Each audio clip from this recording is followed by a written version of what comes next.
के लिए फल कर्मों को लगा करना पालने में कि भाई उसको तो 14 वर्ष का वनवास देना है। कर्म तो किसी के भी आ सकते हैं, कर्म का आपको भोगने को पड़ेंगे, चाहे राजा हो या दंत, कर्म तो उसको भोगने ही पड़ेंगे।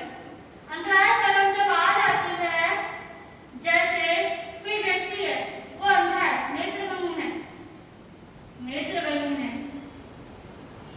अब आप मान लो उसे किसी प्रकार उसको दृष्टि आ गई, उसको पहले क्या था, पुण्य कर्म उसका नहीं था, अब क्या हुआ, पुण्य कर्म आया, जोर लगाया तो क्या हो गया, नेत्रहीन व्यक्ति भी क्या हो गया, जो नेत्र से देखने लग गया। बोलते हैं ना, जैसे कि इसका पुण्य का प्रभाव था, इसका ये ठीक हो गया। अब जैसे कि कोई व्यक्ति बोलता है कि किसको कैंसर है, अब उसने कोई पाठ पूजा किया, कुछ भी किया, उसने अपने अंदर जैसे क्षमा याचना की तो वो ठीक हो गया, पुण्य का प्रबल पुण्य एकदम आया और उसको वो व्यक्ति ठीक हो गया, वो कर्मों के कारण। जब उसके कर्म क्या थे, उसने उस टाइम पर क्या था, अपने अंदर से क्या कर लिया, जब उसके कर्म आए तो उसने कोई क्या नहीं किया, प्रतिरोध नहीं किया, बल्कि उसने शांति भाव से उसको सहन किया। शांति भाव से सहन करने से क्या हुआ, उसके कर्म घट गए, कर्मों की निद्रा हो गई। कहने का तात्पर्य है, एक व्यक्ति था नेत्रहीन, वह अपने घर में क्या करता था, घर में कोई रखना नहीं चाहता था, पत्नी भी थी उसकी, वो कहती थी सुबह से लेकर शाम तक आप बाहर जाकर मांग कर लेकर आओ तभी आप अंदर आ सकते हो, घर में अंदर तभी एंट्री हो। अब क्या हुआ, सुबह से लेकर वो क्या करता था, शाम तक चुरा के बैठकर मांगता था। जो नेत्रहीन व्यक्ति था, जिसको नहीं दिखता था, अब उसने सोचा कि मुझे थोड़ा ज्यादा मिल जाएगा था, तो उसने क्या किया, अपना पत्थर से ही सिर फोड़ लिया कि भाई दूसरे व्यक्ति को क्या होगा, दे आएगी और मेरे को क्या मिलेगा, पैसे मिलेंगे। क्या ऐसा कुछ होता है, कर्मों में जितना लिखा होता है उतना ही तो मिलेगा, क्या कर्म उसके पलट जाएंगे, ऐसे नहीं पलटे। वो हर रोज ऐसा ही करता रहा, जिसमें पट्टी बांध के रखता और मांगना जारी रखा। 1 महीना हो गया, उसे बस इतना पैसा मिलता था कि सुबह से लेकर शाम तक कमाता था और एक ही टाइम का भोजन वो व्यक्ति कर पाता था, एक ही टाइम का भोजन वो व्यक्ति कर पाता था, पूरे परिवार में। अब क्या हुआ, एक दिन की बात, उसके सिर में बहुत ज्यादा पीड़ा हो रही थी। पत्नी ने उसे कहा, जाते हो या नहीं, आप यहाँ से इस घर से जाते हो या नहीं, कमा के लेकर आओगे तभी तो कुछ खाने को मिलेगा, कौन सा आप ज्यादा कमाते। पत्नी ने बोल दिया, उसने कहा भाग्यवान, उसने प्यार से बोला, भाग्यवान आज मेरे सिर में बहुत ज्यादा दर्द है, आज मैं नहीं जा पाऊंगा। ये तो आपके हर रोज के नाटक है, ये तो आपके हर रोज के नाटक है, कभी सिर में दर्द हो रहा है, कभी पैरों में दर्द हो रहा है, निकलो यहाँ से। उसने क्या किया, टिकारा मारकर निकाल दिया। अब क्या हुआ, लाते गुस्से भी मारे उसको कि भाई निकल। अब वो गुस्से में आ गया, जो था नेत्रहीन व्यक्ति वो गुस्से में आ गया। अब वो शहर की तरफ न जाकर वो कहाँ चल दिया, जंगल की तरफ। जंगल की तरफ सोचा कि भाई आज तो मैं मर ही जाता हूँ, हर रोज के चिक-चिक बाजी से तो अच्छा है मेरी मृत्यु हो जाए। अब वो सोच रहा है कि मैं तो जंगलों में जाऊंगा और वहाँ पे किसी न किसी से चीज से टकरा जाऊंगा, या कोई शेर चीता मेरे को खा जाएगा, कम से कम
साथ साथ उसको क्या मिल गया?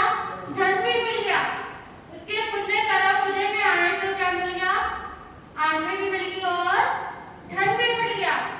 अब पत्नी पीछे से आ रही है, भाई आ रही है और देख रही है। अब पति उसे गुस्से में कह रहा है कि तू यहाँ पे क्यों आई? अब चली रही यहाँ से। अब पत्नी उसे लगा पत्नी को कि वे इनको देखने लग गई है। अब वो क्या हुआ?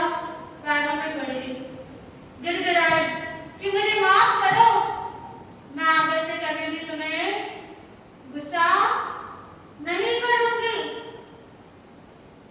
अब मान के पति, चलो ठीक है। अब घर में घर अच्छा बन गया, सबको पति को दे रहे हैं, भाई मुहूर्त निकाला, घर बनवाया, सब काम हो गया।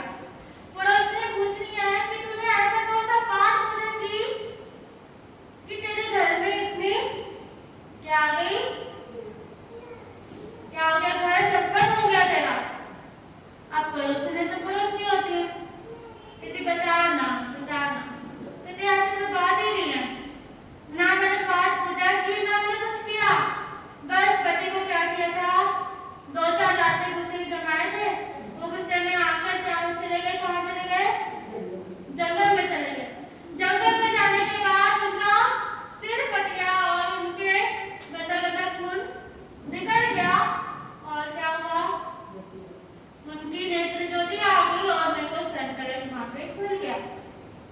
दोनों पत्नियों ने सोचा, पड़ोसी ने कि भाई हम भी ये काम करके देखेंगे, क्या करना है? सही लगेगा ये कार्य कि भी आपसे आ जाए दूसरे की, ये तो जरूरी बात नहीं है ना, ये तो कर्मों की बात है कि उसकी आंखें उससे मार गई। अब क्या हुआ? सुबह रात को पूरे रात से लगकर पत्नियां उसे समझा रही है कि हम तुम्हें मारेंगी, पीटेंगी और तुमने क्या करना है? जंगल में चले जाना है, जंगल में ही जाना है। अब क्या हुआ? सुबह पत्नियां हमको बहुत बुरा कह रही है मन से। पति तो सोच रहे हैं कि भाई इतना बुरा करेगी, ये तो समझ ही नहीं आ रहा था कि इतना बुरा करेंगी ये। अब क्या हुआ? फिर मार भी पड़ेगी, जल्दी भागे। कोई नदी में जाके कूदा, कोई शेर के आगे आ गया, कोई कुछ हो गया। कहने का तात्पर्य है कर्मों के कारण आपको नेत्र ज्योति मिली है। कर्मों के कारण ही आपका पुण्य प्रबल होगा और कर्मों के कारण ही आपको ये भुगतान तो करना तो पड़ेगा। जैसे कर्म आप करोगे वैसा ही आपको फल मिलेगा। इसीलिए कहते हैं, कहने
भाया, लेकिन गौतम सबके मन कितना भाया। इसी नाम से वीर पुकारा करते थे, गौतम जी का रूप संवारा करते थे। हे गौतम शब्द ये मीठा लिखा है भरे आगम। गौतम जी लवधि के सागर और अपने हैं गणधर प्रथम। प्रभु वीर की शिष्य संपदा में रहे गौतम गणी श्रेष्ठतम। जो भी कहा प्रभु ने उसको माना था, ना करना तो नहीं कभी भी जाना था। जो भी कहा प्रभु ने उसको माना था, ना करना तो नहीं कभी भी जाना था। सीखे उनसे किसे समर्पण कहते हैं, और कैसे गुरुओं के बन के रहते हैं। उनकी विनय सर्वोच्च लगती, जब भी शास्त्र पढ़े कोई हम। गौतम जी लवधि के सागर और अपने गणधर प्रथम। गौतम जी लवधि के सागर और अपने गणधर प्रथम। सभी दिवाली की ले लेते बधाई है, पर नहीं गौतम जैसी किसी ने मनाई है। सभी दिवाली की ले लेते बधाई है, पर नहीं गौतम जैसी किसी ने मनाई है। कैवल्य की ज्योति उनमें प्रगटाई, जिससे बढ़कर और नहीं लक्ष्मी आई। कैवल्य की ज्योति उनमें प्रगटाई, जिससे बढ़कर और नहीं लक्ष्मी आई। बन केवली बिचरे धरा पर, उस दिन ही पाया ज्ञान परम।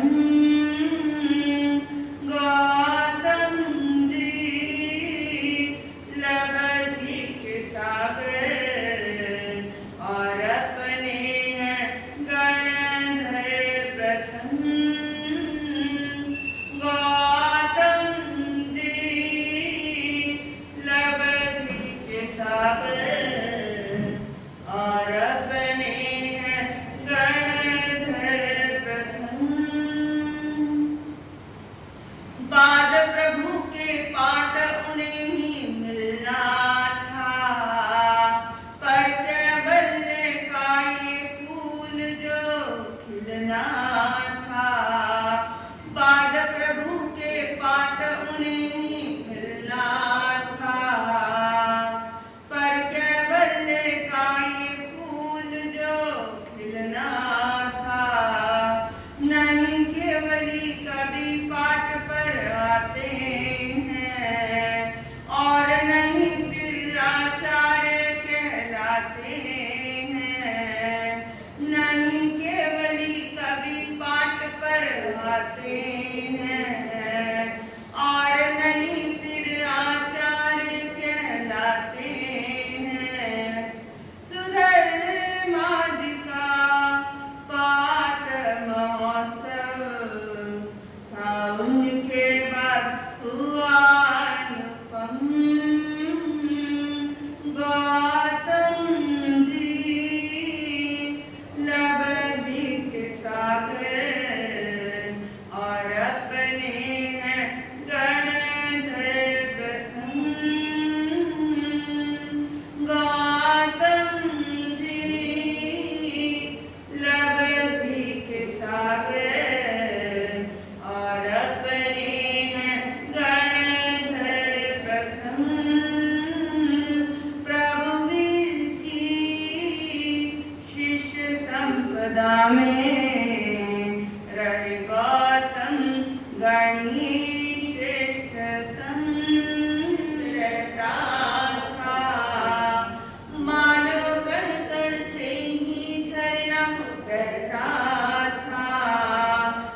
संपदा में रहे गौतम गणेश श्रेष्ठतम। प्रभु इनकी शिष्य संपदा में रहे गौतम गणेश श्रेष्ठतम। गौतम जी लवधीक सागर और अपने हैं गणधर प्रथम। बोलिए प्रथम गंधर्व श्री इंद्रभूति गौतम। सर्वेषु मैत्रिं गुणेषु प्रमोदं क्लिष्टेषु जीवेषु कृपा परत्वं। माध्यस्थभावं विपरीत वृत्तौ सदा माता विदधातु देव। देवादिदेव शास्त्रीश महाप्रभु के चरणों में भाव वंदन नमन। परम श्रद्धेय परम उपकारी आत्मज्ञानी सद्गुरुदेव पूज्य शिवाचार्य भगवान पूज्य गुरुदेव श्री जी एवं पूज्य गुरुणी श्री जी के चरणों में भाव वंदन नमन स्वीकार। आप सभी भव्य आत्माओं की भव्यता को मेरा प्रणाम स्वीकार। गुरु कृपा से जो कुछ भी सीख पा रहे हैं उसे कुछ देर आपके समक्ष रखने का प्रयास करें। धर्म प्रेमी बंधुओं, माताओं एवं श्रद्धाशील बहनों,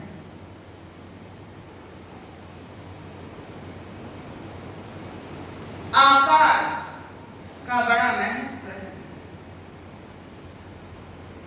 संस्कार का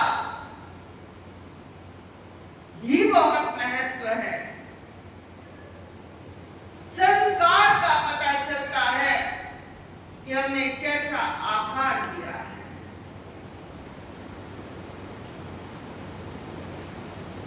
मिट्टी पड़ी है कहीं पर, मिट्टी को पकड़ा और हमने आकार देना शुरू कर दिया। अब उसी मिट्टी से कलश बन गया, उसी मिट्टी से मिट्टी का दिया बन गया। मानव की मिट्टी को जन्म देना तो कुदरत का काम है, लेकिन उसी मिट्टी में से वटवृक्ष लहरा देना ये इंसान की सफलता की कहानी है। मानव की मिट्टी को जन्म देना कुदरत का काम है, लेकिन उसी मिट्टी में से मिट्टी के कलश, अमृत कलश बना देना ये इंसान की सफलता की दास्तान है। पूर्ण बात है। आकार, कोई भी प्रोडक्ट बना उसको आकार दिया जाता है। मैन्युफैक्चरिंग यूनिट के अंदर भी मान लो आपने प्लास्टिक के दाने डाल दिए चाइना से लाकर, तो वो सेम आकार के बनने लगेंगी कुर्सियां। प्लास्टिक का कोई भी प्रोडक्ट उसी आकार की बनने लगेगी जैसा आकार आपने उसको ऑर्डर दिया है, कमांड दी है उस मशीन को। अगर क्वालिटी हल्की रखनी है तो कमांड वैसी ही देनी पड़ेगी। अगर क्वालिटी मीडियम रखनी है तो आपको कमांड वैसी ही देनी पड़ेगी। और क्वालिटी बहुत अच्छी देनी है तो भी आपको कमांड वैसी ही देनी पड़ेगी और रॉ मटेरियल भी ऐसा ही डालना पड़ेगा। आकार बहुत जरूरी है। बच्चा पैदा होता है, वो कैसे भी आकार का हो, नाक मोटी हो, पतली हो, आंख छोटी हो, बड़ी हो, होठ मोटे हो, पतले हो, कैसा भी हो, लेकिन व्यक्ति को क्या लगता है कि हमें क्या करना चाहिए? बच्चे को गोरा बनाना है, आकार सुंदर देना है, आंखें मोटी,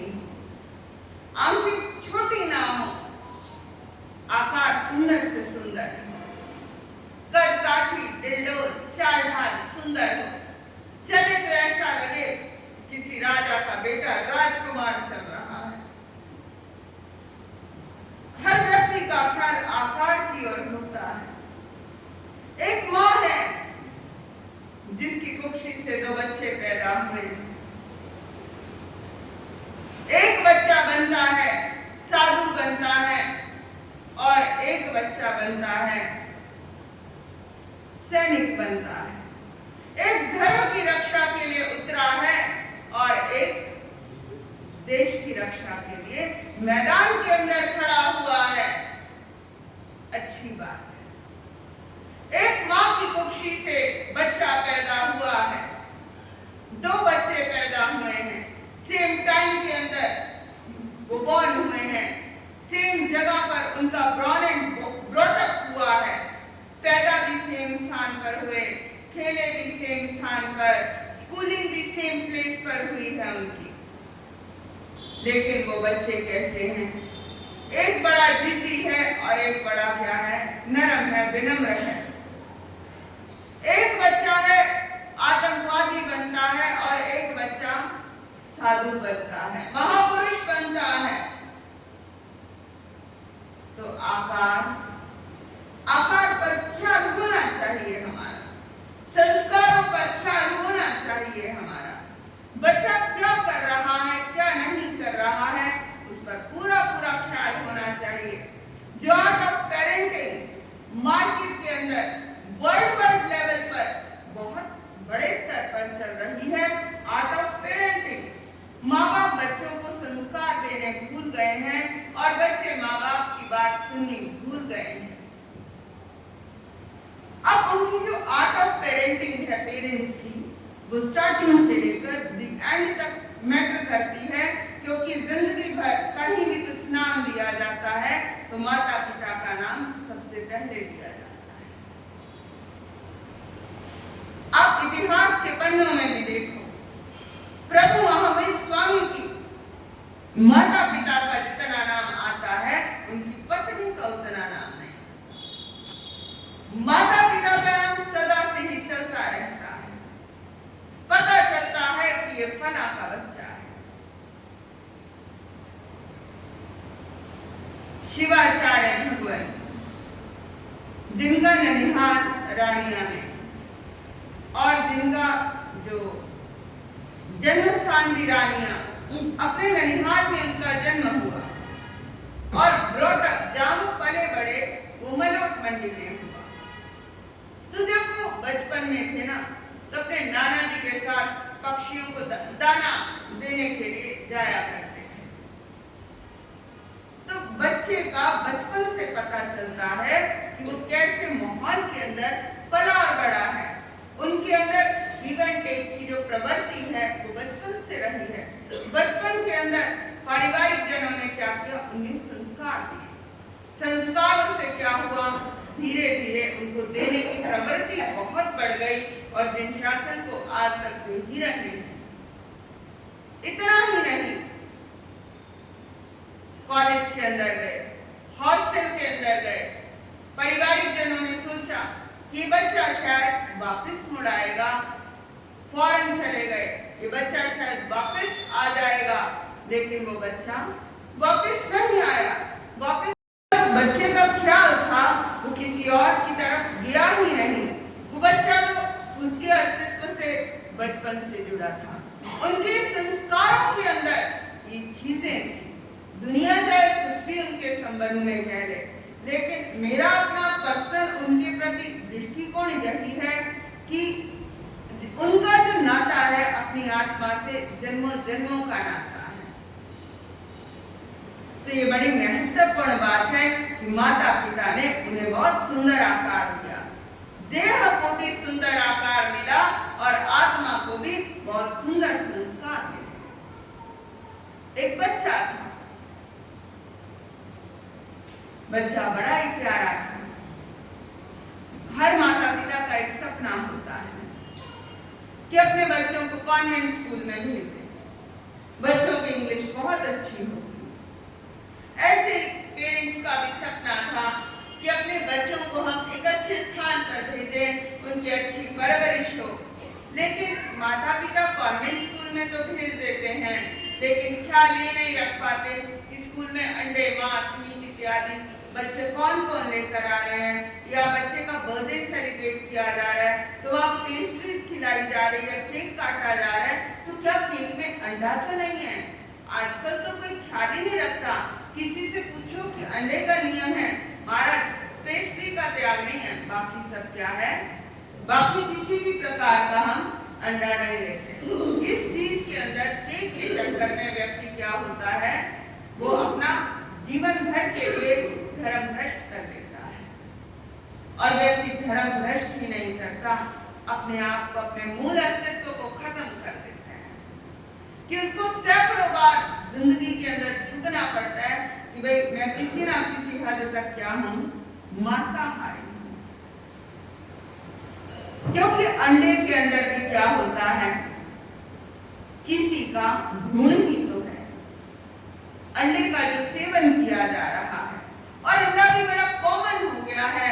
भाई कोई व्यक्ति खा रहा था सड़क पर अंडा, वो अंडे वाले को बोल रहा था कि भाई वेजिटेरियन अंडा हमें मिल जाएगा। वेजिटेरियन अंडा मशीनी उससे बन रहे हैं। तो बच्चों के अंदर क्या होता है, सबकॉन्शियस माइंड के अंदर धीरे धीरे अंडे की प्रवृत्ति जन्म लेने लगती है। जैसे अलग अलग आकार बनाए जाते हैं, अलग अलग प्रकार बनाए जाते हैं। जैसे मार्केट के अंदर जैसे सोया से रिलेटेड बहुत सारे प्रोडक्ट्स आते हैं, जैसे कुछ कुछ चीजों का नाम ही ऐसे रख दिया जाता है, फिश कड़ी, इस तरीके से अलग अलग नाम है शाकाहारी, लेकिन जो उसकी पकौड़ियों की शेप जो है फिश के आकार की, मछली के आकार की होती है वो शाकाहारी। लेकिन बच्चे के दिमाग में क्या हो जाएगा कि मैं मछली खा रहा हूं। धीरे धीरे इसके संस्कारों में पढ़ने लगेंगी ये सब बातें, जहन में इसके ये सब बातें पढ़ने लगेंगी। जैसे क्रीम इत्यादि के जो बिस्कुट होते हैं, उस पर लगभग अधिकांशतः बिस्कुटों पर चेहरे बने होते हैं, आकृतियां बनी होती हैं। तो आकृति नुमा चीजें नहीं खानी चाहिए। बच्चा जब खाता है, मैं आंख खा रहा हूँ, मैं होठ खा रहा हूँ, मैं नासिका खा रहा हूँ, और अब तो मैंने इसे पूरा ही खत्म कर लिया। और बड़ा होता है, हॉस्टल इत्यादि में जाता है, फिर उसको अंडा, मांस, मीट इत्यादि का सेवन करते हुए भी क्या नहीं लगता, बुरा नहीं लगता। अपने आप को जुआ और सट्टे इत्यादि से भी बचाना चाहिए, शराब इत्यादि से भी बचाना चाहिए। जो हिंसा से दूर रहता है वो हिंदू होता है, जिसके अंदर ईमानदारी होती है वो मुसलमान होता है, और जिसने अपनी इंद्रियों पर विजय प्राप्त कर ली है वो जैन कहलाता है। जो ईश्वर से सदा जुड़ा रहता है वो ईसाई कहलाता है। जो परम बोध को प्राप्त हो जाता है वो बुद्धू नहीं, वो बुद्ध कहलाता है। तो अपने संस्कारों पर बड़ा काम करने की जरूरत है, अपने बच्चों पर ध्यान देने की जरूरत है। पिछले ही बरस की बात है, गाजियाबाद का एक बच्चा, ये सच्ची घटना, जैन परिवार का बच्चा जो गेम खेलते खेलते जिसका धर्म परिवर्तन कर दिया। क्या करते करते गेम खेलते खेलते कोई नोटिफिकेशन आया, और नोटिफिकेशन के साथ भाई आपने फला ये काम किया है तो आपके अकाउंट में इतने पैसे आ जाएंगे। वो बच्चा था लगभग 10-12 बरस का होगा वो बच्चा मुश्किल से, और जैसे ही उसने नमाज पढ़ी उसके अकाउंट में पैसे, नमाज की उनको वीडियो भेजो और वो तुरंत पैसे। धीरे धीरे वो बच्चा 5 दफा नमाज करने लगा, जिसे हिंदी अभी शुद्ध आती नहीं, अंग्रेजी जिसे अभी शुद्ध आती नहीं। क्या होता है 10-12 बरस का बच्चा, उसे उर्दू आने लगी। एक जैन परिवार का बच्चा, ये सत्य घटना है, वो 5 दफा नमाज पढ़ने लगा। नमाज पढ़ना कोई बुरी बात नहीं है, मंत्र पढ़ना कोई बुरी बात नहीं है, ये अच्छी बात है। लेकिन धीरे धीरे उसने मन बना लिया कि मैं मुस्लिम परिवार के अंदर ही विवाह करूंगा और मैं मुस्लिम ही बनूंगा। वो मस्जिद इत्यादि जाने लगा।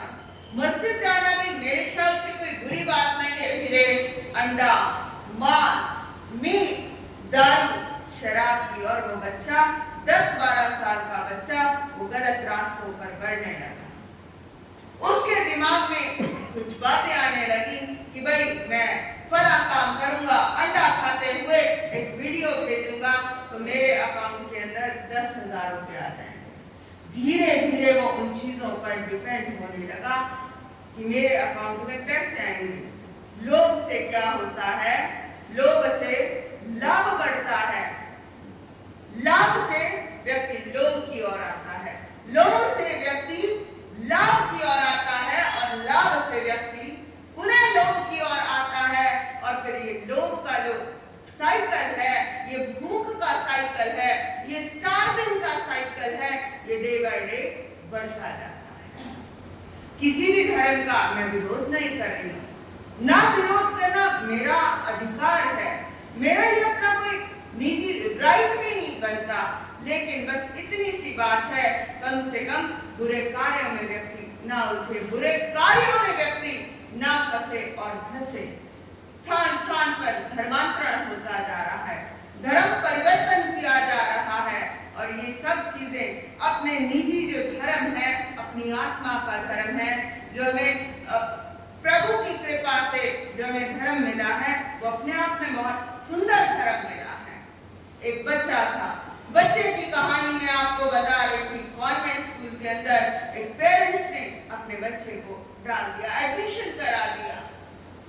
ये सत्य घटना है, ये कोई कपोल कल्पित घटना नहीं है, ये कोई काल्पनिक घटना नहीं है, ये मेरे मस्तिष्क से, मेरी बुद्धि से कोई बनाई हुई घटना नहीं है, ये अपितु सत्य घटना है।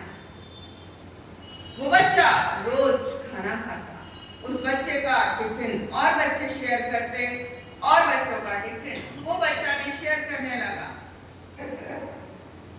एक दिन उसकी मम्मी अचार देना भूल गई, सब्जी डालना भी भूल गई, केवल बच्चे को रोटी रोटी डाल दी उसके चपाती बॉक्स के अंदर। स्कूल चला गया।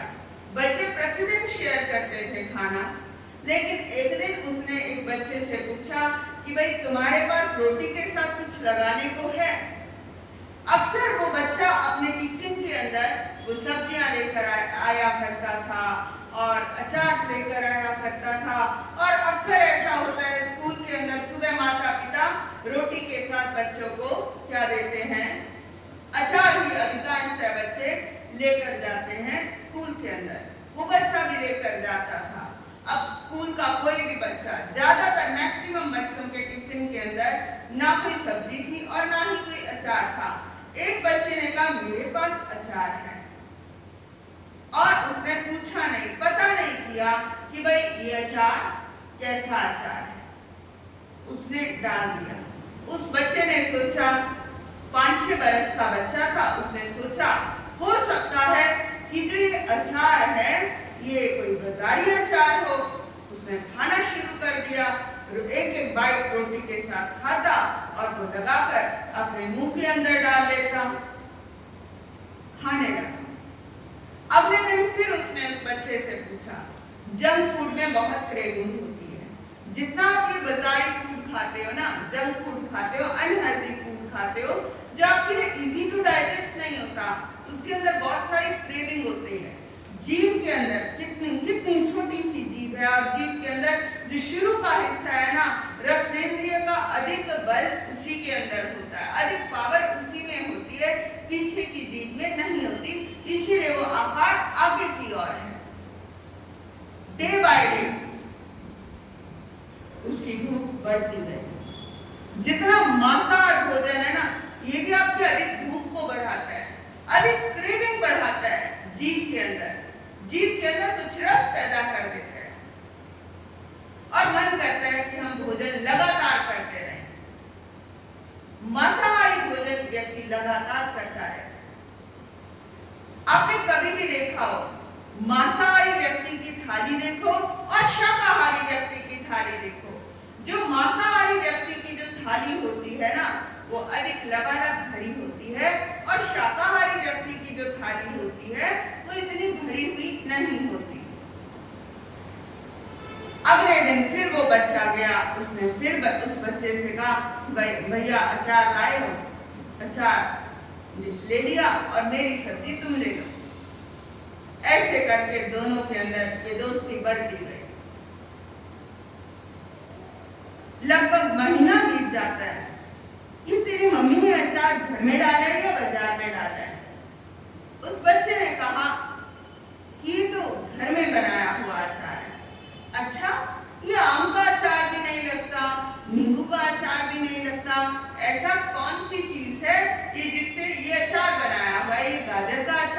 लग रहा, ये गोभी का अचार भी नहीं लग रहा, ऐसा तो फल हमने पहली बार ही देखा है।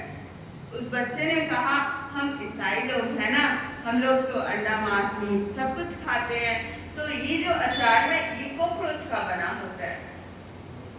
अब उसके बच्चे के मन के अंदर इतनी आदत पड़ गई थी, वो धीरे धीरे उस अचार का आदी हो गया था। उसके मन में एक पल के लिए भी ये ख्याल आया कि मैंने बहुत गलत काम कर दिया।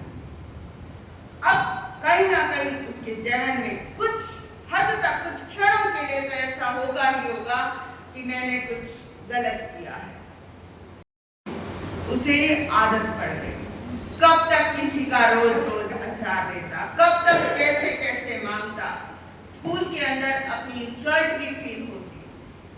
धीरे धीरे वो बाथरूम के अंदर एक दिन उसने लगाए, मम्मी नहलाती थी, 5-6 साल का बच्चा है तो माता पिता ही अक्सर नहलाते हैं 5-7 साल के बच्चे को कि बच्चे अच्छे से रगड़ रगड़ कर नहीं नहा पाएंगे तो चलो हम नहला देते हैं।